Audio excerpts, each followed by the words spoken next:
Have you ever heard that phrase, it's what you do before what you do that affects what you do? Not sure who came up with that, but it's a very good phrase.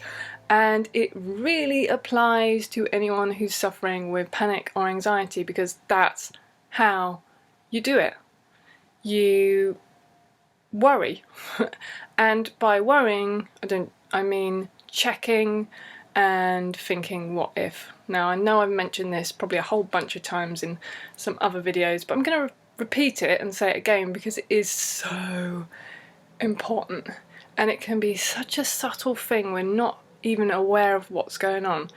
You might want to start writing down everything you're thinking just before you get anxious, or when you're getting anxious, write it all down, because you'll find that there'll be tons of what if this thing happens, well, what if this happens? Am I going to be okay? Will I get through this? It'll be loads of things like that, and sometimes it can be so subtle we're not even aware of doing it, and we might even play the image out and imagine this terrible scenario happening, and it's sort of, it's just there in the background and it doesn't seem like much, and then we say this panic just came from nowhere. It didn't come from nowhere. No panic attack comes from nowhere. There's something going on beforehand. You're thinking something and thinking it over and over and over again. So what do?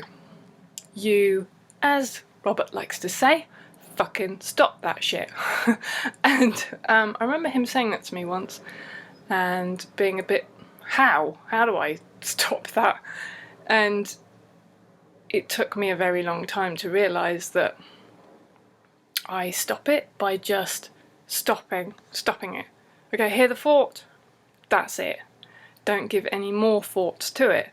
Don't add any more to it.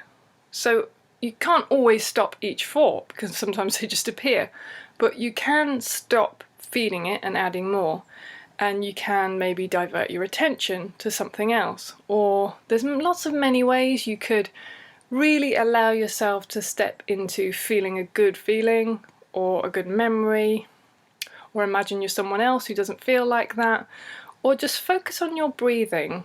Notice your breathing, especially your out breath, to help calm your body down. And maybe just imagine a really great scenario. Maybe you're on the beach or you're in a park, something that makes you feel good, and allow yourself to really feel that. Slow everything down and really, really feel that. And then if you notice another what if thought, again, just don't feed it. Notice it, move on. Because that's a really, really key element to this. And it becomes habit. We think we have no choice, it just happens to us and we react to it. You do have a choice. You really do. And at first it may seem really, really hard. And for those people where it does seem really hard, I really, really encourage you to start doing things like mindfulness. There's lots of CDs you can get, or a meditation or relaxation CD, and listen to it every day, if you can twice a day, and just start practicing not putting all your attention on your thoughts and thinking you are your thoughts. That's a really key element, as I've said in all the other videos, I think, but you are going to get a lot of that repetition, because honestly it took me ages to get that, and it's so important, and I still sometimes forget, so that's why I'm saying it almost to myself. Okay, yeah, hope that helps. Thanks, bye.